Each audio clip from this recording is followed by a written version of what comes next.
They laughed. When she married a crippled man. 3 months later, they all regretted it. Deeply. Before we begin the story, please leave a comment letting us know where you're watching from. Enjoy the story. Emily Carter sat on her thin mattress, staring at the cracked ceiling. Rain tapped on the tin roof above their rundown house in Georgia. In the living room, she heard laughter. Not warm laughter, but the cruel kind. Her stepmother Karen and stepsister Lacey were laughing again. Probably at her, again. At 21, Emily lived like a stranger in her own home. She had never known her birth mother. She died, giving birth. And her father, Richard Carter, never let her forget it. "It should have been you instead of her," he once whispered. Cold, unforgiving, Karen hated her. Lacey mocked her. Her father ignored her, unless he needed something cleaned. "Emily," Karen barked. "This place looks like a pigsty." "I'm sorry," Emily whispered. "You're always sorry," Karen spat. "Too bad that doesn't clean the damn floor." Lacey smirked. "Don't worry, Mom. She's just practicing for when she marries the janitor." They both laughed. Loud. Cruel. Emily stood silently. No new clothes. No jewelry, no birthday gifts. Everything went to Lacey. Makeup, gold necklaces, expensive perfume. All Emily had was a dream. To be a lawyer. To escape. To matter. But when she asked her father for help with college, he snapped, "Girls like you don't go to college. You find a man. That's all you're good for." Later that night, Lacey walked into her room flashing a gold bracelet. "This cost more than your life," she said. "But hey, not everyone's born to shine." She flipped her hair and left. Emily sat quietly staring at herself in the mirror, tired eyes, faded clothes. No love, no voice, but deep down there was a strength no one saw. And one day, they'd all regret underestimating her. One rainy afternoon, Richard Carter sat silently at the kitchen table, scrolling through his phone. A message caught his eye. "Wealthy businessman seeks a wife for his disabled son. Generous compensation. Discretion guaranteed." He smirked. This could solve everything. That night, he made the call. Across town, Charles Blake, a dying billionaire, sat with Margaret Dean, Georgia's most powerful matchmaker. His son, Nathaniel, had everything except love. Ever since his accident, women only saw his wheelchair, or worse, his inheritance. "Find someone," Charles said, voice weak. "Someone kind, someone real," Margaret smiled. "Leave it to me." Back at home, Richard called Emily into the living room. She walked in cautiously. He never called her unless he wanted something. "You're getting married," he said coldly. Emily blinked. "To who?" "Nathaniel Blake. He's rich. He's crippled." "But he's your ticket out of here. You'll marry him next week."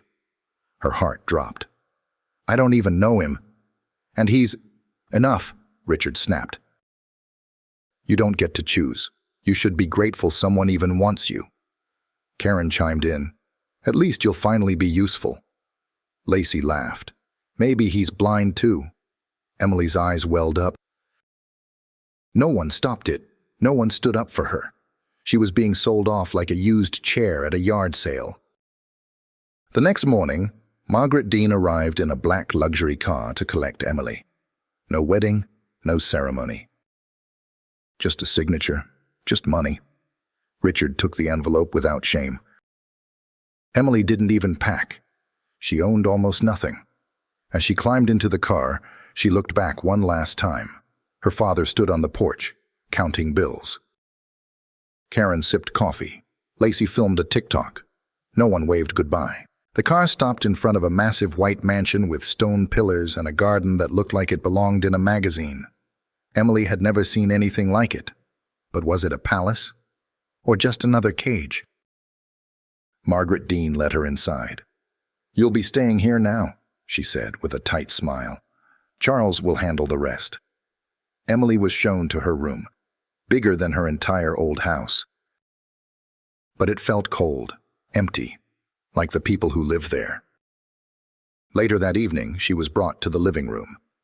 There he was, Nathaniel Blake, sitting in a sleek black wheelchair, facing the window, sharp suit, still. Silent. He didn't look up right away. When he finally did, their eyes met and held. Was this her husband, or just another stranger to fear? "Hi," she said softly. He nodded once. "You must be Emily." The first few days were awkward. No shouting. No insults, just silence. Emily didn't know what to do with peace.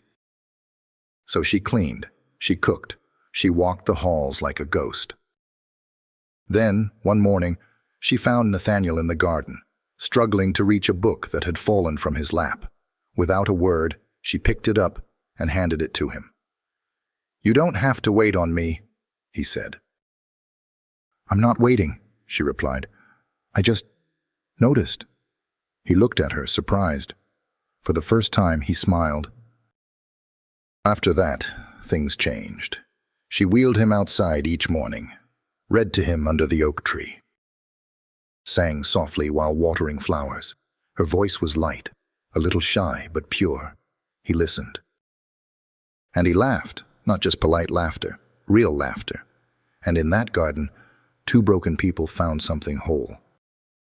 At night, Emily lay in bed staring at the ceiling, but this time, not out of sadness. She thought of the way Nate listened to her, the way he said, "Thank you."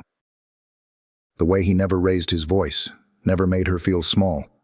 No one had ever treated her like that. Was this respect? Could this be love? She didn't know yet, but she stopped counting the days. She stopped crying herself to sleep. For once, she felt like a person, not a burden. Days turned into weeks, and the quiet tension between Emily and Nathaniel softened like winter, fading into spring. They had fallen into a rhythm, one built on shared routines, soft glances, and gentle words. Each morning, Emily wheeled him out to the garden, brewed his favorite tea with honey, and sat beside him as the sun slowly rose over the treetops. He would read aloud to her, his voice calm and rich, and she would sometimes close her eyes and simply listen. Neither of them talked much about the past. Perhaps it was too painful. Or perhaps neither wanted to break whatever fragile peace they had built. One afternoon, Nathaniel surprised her by asking a question. Simple, but direct. "What did you want to be?" Before all this, Emily blinked, caught off guard. No one had asked her that in years. She hesitated. "A lawyer," she said finally. "I wanted to help people who don't have a voice." Nathaniel looked at her for a long time, as if weighing her words. Then, he said quietly, "You already do." That moment stayed with her. In the evenings, Emily would join Nathaniel in the library. At first, she sat across the room, keeping her distance. But gradually, she moved closer, first to the same couch, then to the same side. They would talk about books, about the world, about music, dreams, things neither of them had said aloud in a long time. Nathaniel told her he used to love hiking before the accident. Emily shared that she had once won a regional speech competition in high school, but no one in her family came to watch. He looked at her then, pain flickering across his face. "They didn't deserve you."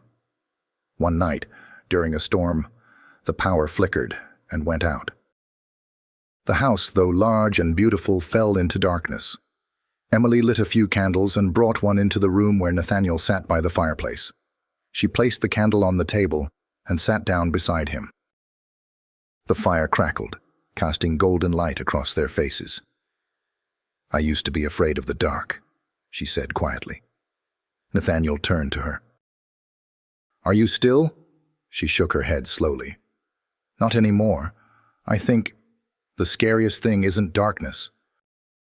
It's being invisible. He didn't say anything for a moment. Then, without thinking, he reached out and took her hand. Her breath caught in her throat, but she didn't pull away.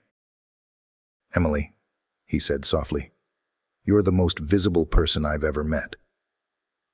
From that moment on, something shifted. They weren't just two people thrown together by circumstance. They were partners. It was a warm spring morning when everything changed. The house felt unusually quiet.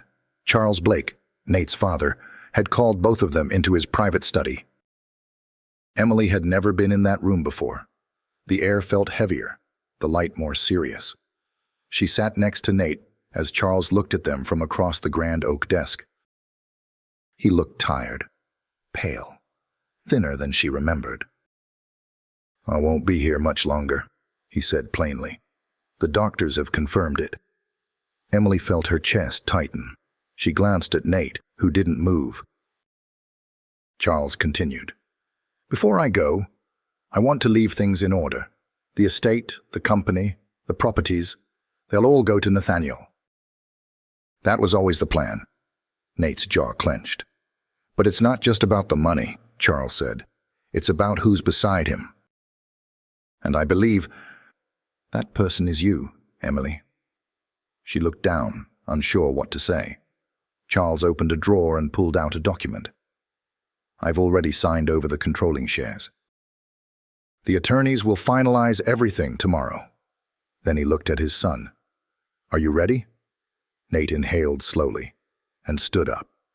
Emily's heart stopped. He stood, without struggle, without pain. Emily rose to her feet, stunned. You can walk?" Nate stepped toward her, slowly, carefully, but not as someone recovering from injury, as someone who had always been able. "I'm so sorry," he said, voice raw. "Let me explain." He told her everything. The accident years ago, how he withdrew from people, how women only saw his wealth or his wheelchair, how his father worried Nate would die alone. So they came up with a test. I had to know someone could love me for me, not the inheritance. Not the estate, just me. He stepped closer. "And then you came." Emily said nothing. Her legs felt numb, her heart beating faster than she could control. "You cared for me without knowing what I had. You listened. You laughed with me. You saw me as a man, not a patient." He took her hand. "Emily, I didn't expect to fall in love. But I did. With you." She pulled her hand away. "You lied to me," she said, her voice cracking. "You let me think you were broken." "I am broken," he whispered. "Just not the way you thought." Tears welled up in her eyes. She backed away, confused and overwhelmed. "I have to think." She walked out. It had been 3 days since the truth came out.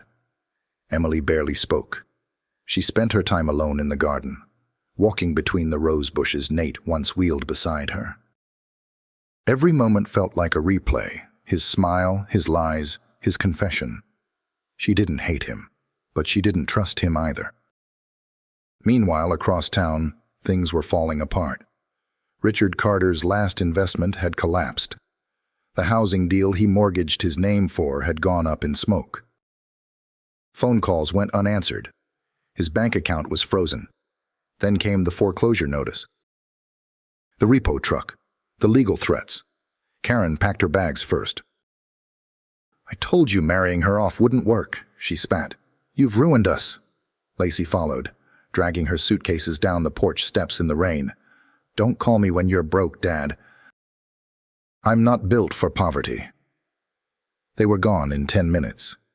Richard was left with silence and unpaid bills. On the 4th day, Emily received a visitor. An old man with a silver beard wearing a brown coat stood at the estate gates. "You must be Emily," he said. "I have a message for your father." She raised an eyebrow. "I don't speak to him." "You don't have to," the man replied. "But you should know. He's cursed himself." "What do you mean?" He looked her in the eyes. "He gave away the one blessing in his house. And now everything will rot until he finds his way back to you. But by then, it may be too late. Before she could speak, the man tipped his hat and walked into the fog. That evening, Nate knocked on her door. "May I come in?" Emily nodded. He didn't sit. He stood before her, the truth now visible in every part of him. "I never meant to hurt you," he said, "but I had to know." "I had to be sure. I would have loved you anyway," Emily replied. "But now I'm not sure I know how." Nate stepped closer. "I'll wait. As long as it takes." The next morning, Emily walked to Charles's study. He was weak, lying on a recliner near the window. "I forgave him," she said. Charles smiled. "You didn't have to." "I know," Emily whispered. "But maybe that's what makes it powerful." He closed his eyes, peaceful. The morning sun stretched lazily across the Blake estate as the staff began their quiet routines. But inside, something had shifted. Something deep and permanent. Charles Blake passed away that morning. He died peacefully in his sleep, a soft smile on his face, knowing his son had found what money could never buy. Emily sat beside Nate in the grand parlor, holding his hand. His eyes were red, but he didn't cry. Neither of them said much. Grief had its own language. "I'll handle the lawyers," Emily said softly. "You just rest." Nate squeezed her hand. He didn't deserve her, but she stayed anyway. Meanwhile, miles away, Richard Carter wandered through the streets of Savannah, clothes soaked in sweat, eyes hollow. He hadn't eaten in 2 days. He was sleeping in bus stations, begging for change. No one returned his calls. Not Karen, not Lacey. Then one afternoon he stumbled in front of a glass building with the name Blake Foundation etched in gold. And standing inside, giving directions to volunteers, was Emily. He froze. She wore a navy blue dress and low heels. Hair tied neatly, calm, radiant. She wasn't a servant anymore. She wasn't invisible. She was someone. He entered the building with shaking hands. A security guard stepped forward, but Emily noticed him.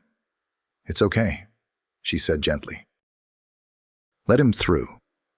Richard looked like a ghost of the man she once knew. Deflated, broken, ashamed. "I don't expect anything," he said. "I know I failed." Emily didn't blink. "You sold me, for money. You let them humiliate me." "I know," he whispered. "I begged you for help, and you gave me silence." "I was wrong," he said. "So wrong." Emily stood still for a long time. Then she said something that stunned him. "Come with me." She brought him to the back room, handed him a clean shirt, a plate of food, and a cot to rest on. "Why are you helping me?" he asked, tears forming. "Because I survived you," she said. "And I refuse to become you." Richard Carter awoke the next morning in a clean shirt, a simple meal in front of him. The soft hum of the air conditioning made him feel like he was in another world, a world that still had compassion, even for people like him. He looked at Emily, who was sitting across from him with calm eyes. "You're still angry," he said. "I'm not angry," Emily replied. "I'm just not going to be the person you expect me to be anymore." Richard nodded, tears in his eyes. "I don't deserve your forgiveness." "I didn't forgive you for me," Emily said quietly. "I forgave you for you. So you could learn, and maybe change." A week later, Richard was living in a small apartment near the Blake Foundation. Emily had arranged everything. She didn't want him to be homeless, even after everything he had done. The hardest part was not the forgiveness. It was the letting go of a life where he had controlled her. But with time, Emily saw him begin to rebuild. Slowly, Richard took on small jobs at a local shop. He never became wealthy again, but he found peace. He would call Emily every once in a while, never asking for money, just updates about the foundation and Nate's latest business ventures.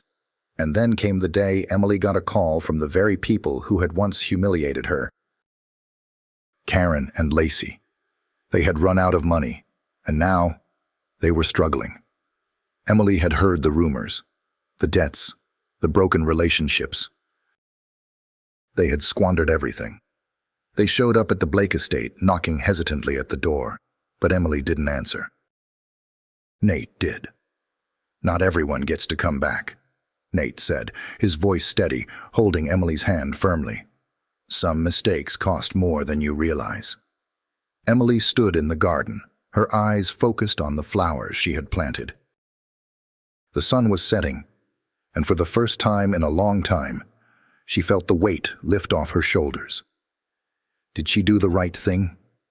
Could you forgive someone who had wronged you your entire life? Would you have given your father a second chance? What do you think? Would you have given your father a second chance? Or would you walk away? Rate this video from 1 to 10 and comment below with your thoughts. Don't forget to hit that like button if you enjoyed this story. And if you want to see more emotional stories like this one, subscribe to the channel and turn on the notification bell.